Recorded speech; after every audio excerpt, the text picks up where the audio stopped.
Hey, what's going on, everybody? In today's tutorial, I'm going to show you how to disable the eco indicator on a 2021 Toyota 4Runner. And I just purchased this vehicle in February, but I turned it off right away because I know the vehicle still does it.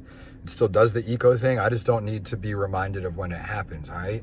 So if we're looking at our vehicle here, all right, what you're going to use is this knob here, these buttons, to cycle through the various settings here. And I'm going to try to make this as fast as possible, okay? So we go through here, here, here, keep going. You're going to see this gear, right?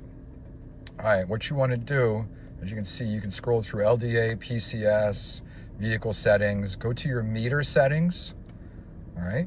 All right, you can see here, you can change your language, your units, eco indicator.